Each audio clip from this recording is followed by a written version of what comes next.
Good morning and welcome back to the channel. So, yesterday on this bath rip out and walk-in shower tray put in, we've now got to this stage and it's looking very nice. So obviously tray's now fitted, done and dusted. First Aqua board's now fit. So what I'll do next is put in an 800 panel, which gives us about here with the joint, which I hid over here. So this would be the joint and profile that goes between them, like that. Fill in the gap between that one and the next one, corners bit in, and then work on this. Well, this is going to be the slightly piggier walk. To be fair, like getting this in and stuff like I said yesterday was a bit of a pain in the ass, but I've got the measure of it. That's not too bad now. That one's just going to be making sure that all the cuts around the window are going to be absolutely spot on and beautiful. Because there's not a lot of tolerance with the edges here. So as long as if you do a bad cut and you can kind of hide it, because you've got like 5mm inside, so everything has to be pretty precise, which is fine and dandy, because obviously that's how I work anyway. So that is the plan. One thing that people say is like, is Aqua panels any good? You know, what are the benefits of it?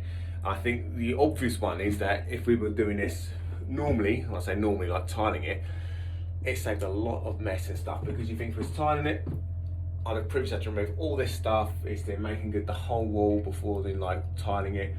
Obviously tiling it yourself and then grouting and stuff. So this is a very quick solution, time saving, and it's also really good for like creating less mess. So obviously like for a client who wants a bathroom and a shower room back faster, this is a great way to go, because it is that much quicker to basically chuck in and make it good and get it waterproof, and then that's it, crack on and done.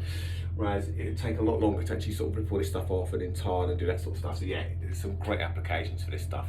I'm going to see you now how long it takes me to do this wall, So I'm going to get outside, do my first cut. I've had a cup of tea and a chat with the client, so it's Friday. I'm chuffed, it's a good start to the day. So I'll be back in a minute. It's not going too bad actually, it's looking quite nice. That's all right, innit? Absolutely beautiful. I do like this stuff. But real life again, even professionals, sometimes, there you go, bit of a gap up there, but it doesn't actually matter. So I actually, especially 208, I cut to 206.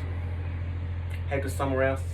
These things happen to all of us, but it doesn't matter, because what I do anyway is, when you're doing this kind of thing, I mean, normal Mercedes tiles, the difference between each tile, I could measure, cut and get it as tight to the ceiling. When you're trying to sort of deal with getting panels in, it scrapes across the ceiling and stuff like that, so sometimes you've got to allow for adjustments and the ceiling runs out anyway. But what I'm going to do is, and what I'd always planned to do, was put like a bit of metal, like a little bit of flat bar basically.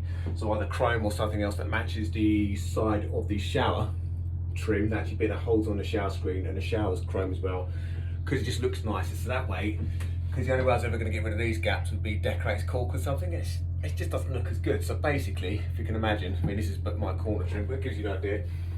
30mm, that's going to go across there like that basically, and that'll run between each one and finish it off nicely and run all the way around the top. And that way, between the nice chrome finish at the bottom, which you got there, the whole panel will now be framed like that, which I think will look lovely. So when I cut it anymore, I'd have been bollocks, and I had to order another panel. But luckily, 30mm or just under 30mm, I can get away with that. So see, but don't hide, because it's real odd, you know. People watch these channels for all these DIYs and kind of getting ideas, which is great. But you know, even as professionals, shit happens sometimes, doesn't it? Did I swear? Oh no, never mind. But yeah, so anyway, that one's now in and done. I'm going to start. This is going to be fun. I'm getting the exact measurements for like getting across here and stuff like that. But I'll have a cup of tea first, and then I'll start that one as well. Right, so here we go. Onto this wall now. So what I've done is got it pinned into the corner at a second. You can see it's just like stand there quite merrily. Obviously cut around that, so top tip, when you're kind of doing this bit that's next to the tray, always measure the longest part length first. Don't measure from the tray up, because you're cutting too short. Sharp. But you get what I'm saying, that would have been a bigger one. So that's that, cut down to there perfectly. So that'll all get boxed in next to the sink unit when it's kind of in. So now that that is in and kind of pinned, what I'm going to do is just hold it flush up against there where the window is. Do I need to keep the window? Maybe we can just put it over the window, block the window. Do we need windows in bathrooms? Maybe? I'll check my client. But on the flip side of that isn't the goer. I'll push that tight up against there, and then what I'll do is, from my pencil mark, I'll across the back edge all the way through. So basically, if you can imagine just being the other side, I'll just follow the line off the window all the way up and across.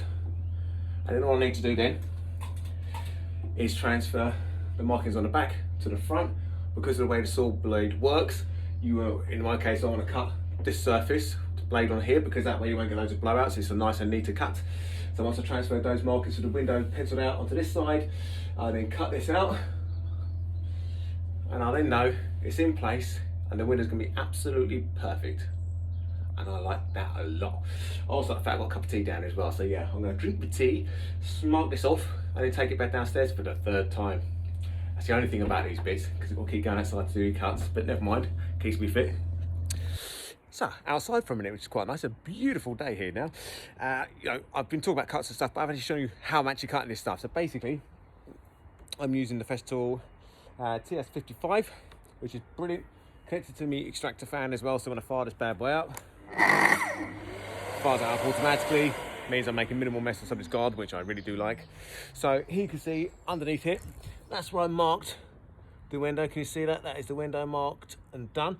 So I now transferred those measurements onto the front side, because like I say, that means that I'll get a neater, nicer cut, as opposed to the blade going through this side and then blowing out this edge and making it all look all crappy and manky.